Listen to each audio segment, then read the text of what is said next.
Ask Mel is brought to you by International Cricket Tours. ICT specialise in delivering overseas cricket holidays with a personal touch. So whether it's Ashes, Sri Lanka or New Zealand, if you're thinking about following England abroad this winter, look no further than International Cricket Tours. Well, after day one of the second test between England and India, it's time to ask Mel. Are you sure? Well, we've got no choice now. I mean, if you want, you can ask George. He ain't going to answer, but ask away. Well, seeing as you're here, it feels like a fitting thing to do, and then we'll see what we'll do for day two. Let's kick off with a really good question from innocent bystander. Hello, Inu. Given the lack of movement, the early softness and frequent of going out of shape of the Duke's ball, famously, should we experiment with the Cookabara in English home tests? I'll just get the can of worms out of my back pocket. That actually did make me laugh genuinely, so thanks for that. And but I'm really annoyed at you because you've actually just reminded me of all those games that I had to commentate on here last season during the Cookabara ball rounds at Edgbaston.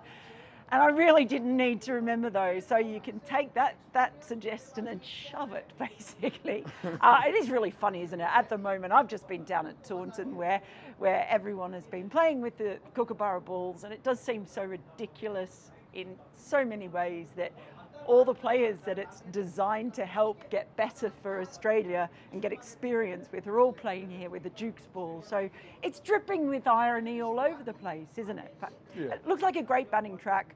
And, I think the only thing that'll be interesting is if reverse swing does come into play here, because it has been reversing here at Edgbaston. It's one of the more abrasive, I think, squares that we've got over here. So Chris Woakes just said in the post-play presser that he might come into it, but it might depend on how long they're bowling for. Only thing I think we can say about the Dukes is that this batch of Dukes, certainly in the last couple of years, nowhere near as responsive as they previously were, certainly perhaps maybe like pre-2019. That feels like a sort of a vague timestamp that I can't possibly be judged by. That's the only thing you say. It's the only thing you say. That doesn't mean you play the Cookabara, of course.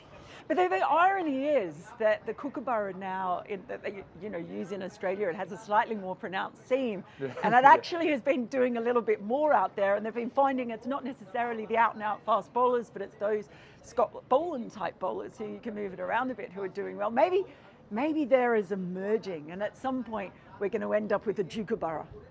Well, either way, they'll want to change it 5 times every session. Let's move on to Richard Pugh. I really hope I have pronounced that even close to being incorrect. Could you pass a holiday brochure to Kuldeep, please? He's not going to play. He might as well have a long holiday on the beach. On the beach? But yeah, exactly. The beach or the bench? Well, he's going to be on the bench, but I think it's worth us suggesting at least one beach that he could go to in Britain. What's your favourite? Have you got a favourite British beach? I'm putting you on the spot here because no, we did not rehearse this beforehand. There's a place in Cornwall near St Agnes. There you go. Go off there, Kuldeep. It's near St Agnes. Okay. Maybe down there? Yeah, Cornwall's a lovely part of the country. It's a holiday there all the time. God, it is lovely, it's just amazing to me that without Bumra here, without Kuldeep here, I was surprised. It felt so muddied and I guess not projecting massive amounts of strength. This whole thing around Bumra's availability or non-availability, how many tests, everything else. It feels like it's become a really unwelcome or unhelpful distraction. Now, they will say that it's not permeated the team and they are full of self-belief and everything else, but Matt, how would you feel if you were any of the other bowlers coming into this side at the moment? Because so much has been made of, got to win the test that Bumra's in and everything. And then they have Kuldeep, who is the other real wicket taker in that side. So I did feel confused. It felt like there were a lot of quite defensive calls made by India in the selection of this team, and it almost felt like, I don't know, what are they doing? Are they strengthening the tail? Are they actually weakening their batting overall? I'm not quite sure what it is. It doesn't feel like it's a clear-cut decision that screams, yeah, we're going to win this, we don't need Bumra. And now and again, we don't provide all our insights on video or written. Sometimes we'll say something quite clever in the press box, and Mel said something to me really insightful, I think, actually, after only a couple of overs, that actually Kuldeep he would have been the fun pick, right? Yeah. If we want to come here and see a bit of fun cricket, and there's no Jasprit Bumra, who we all clamoured to see regardless of our stripes, Kuldeep would have been that. He would have filled that position in that way, certainly, wouldn't he? Yeah, I think he would have. I don't understand it. You've got to take 20 wickets, right? You've got to take 20 wickets to win. Now, India have done it before in Australia when they've had like a ragtag team of unknowns, and they'd lost their first choice team or attack with Shami and Bumra and Umesh Yadav and Ishant Sharma, all of those guys, and they were all injured. And they had a ragtag bunch of Natarajan, and that was when we did see Washington Sundar coming in and all of those guys. But there was just this overwhelming sense of, from that side, of anyone coming in, we can do the job. It doesn't feel this way, and I feel like it's because there's been so much attention focused on the Bumra Willie won't he. I actually think that even though we're journalists who like to know everything and we say they should tell us everything, I don't think they should have said that he was only available for 3 tests. Oh, it was a rod from their bat from the moment they said it. What were they trying to manage expectation? That's surely the only sort of benefit I can really think to. Well, who cares about expectation? What it has done is it's just spurred debate, and there's been this narrative, oh, I've got to win the ones with Bumra in it. So I just think perhaps they played into England's hands a bit. But there's a long way to go in this test. India may win this test, and then they may go on to win the next 3. We don't know. The Cricketers' award-winning team brings our subscribers news, features, and insight on county and international cricket every single day. You can try us now by signing up for £1. Yes, you heard that correctly, just £1 at thecricketer.com/digital. So Sushant, we're going to move on to a little bit of England here. Sushant asks, how well is Bashir bowled today? Quite surprised he only met Moeen for the first time 2 days before the test. I don't know if the two are related. I suspect it might be a little bit too premature for that. But Shoaib Bashir he came on and there's this theory, isn't there, going around that India are milking him to try and keep him on. Yes. Well, that didn't necessarily work out as it might have wanted to today. How did we feel about Shoaib Bashir today? We have to talk about him, of course. Yeah, of course. Well, you picked him out as a certain moment of the day, and fair enough too, because he bowled brilliantly and very intelligently to get Pant out. I actually thought he bowled really quite nicely at Headingley, to be honest. The one thing I would say was really interesting, it was the slowest wicket that he's taken, as in the slowest he's bowled to take a wicket. That was kind of interesting to me. I wonder if there was a little suggestion from Moeen, who has, of course, bowled here many, many times. But look, he's learning on the job, and we know that about him always. And he's one of the most unusual situations I can think of in world cricket when you look at his status at Somerset and then coming here. But I think he's bowled well. I'm not sure, they talk about the high release point and the bounce.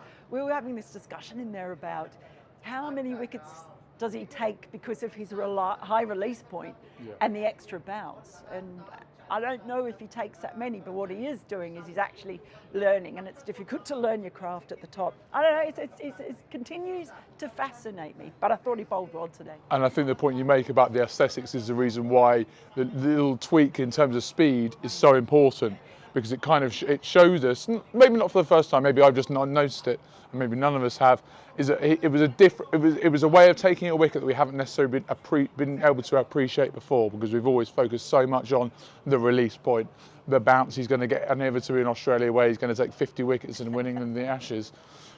We've always focused on that element, and not on how other elements of his decision making developing. And that was a clear example, in my view, of how that is kind of progressing, which I think is so important if he's going to be in this team for, a long period. One thing I thought was interesting is I would also say, Ben Stokes obviously gives him a huge amount of confidence, and he says this is his happy place, being back in the England side. He bowled one over before lunch, and it was quite unusual, because normally when they do that with Bashir, they'll bring the fielders up and try and tempt them to go big. That fielders out on the boundary stopping runs. So I thought that was a bit unusual, and maybe missing a trick, or the main reason that you get Bashir in to bowl 1 over before lunch. So, but Ben Stokes obviously captains him well. Let's fire on one more before we blow into the Birmingham night. Bobby Smith asks, "Is Chris Woakes too nice to get umpires caught?" I think you could just end the question at, Yeah. "Is Chris Woakes too nice?" Yeah, and the answer is yes. For elite sport, Yes. yeah, wrong profession, mate. Sorry.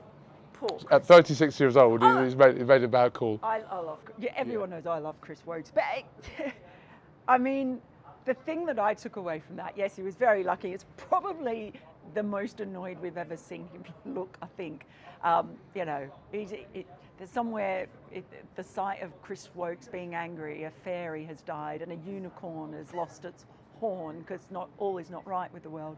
But what I will say, why do they keep shouldering arms? Why do the right-handers keep shouldering arms to Chris Woakes? What are you doing? You may as well say, "Here, ball, meet stumps." Why? Don't do it. And it happened twice in the same. It did happen twice in the same over, didn't it? I mean, that's the most remarkable element of it. That it was actually survived the first time, and then you just do the same thing again. It was a little bit brainless. Well, and then seeing what happened with Naya, and then you see Reddy doing it later. Like, I just thought that was funny. I would say, Megan Shute once said to me after a right-hander shouldered arms to her and she just bowled her, and afterwards I said to her something about that, and she went, "Mate, it's me. If you're a right-hander, you don't go shouldering arms to me." Chris Woakes could say the same.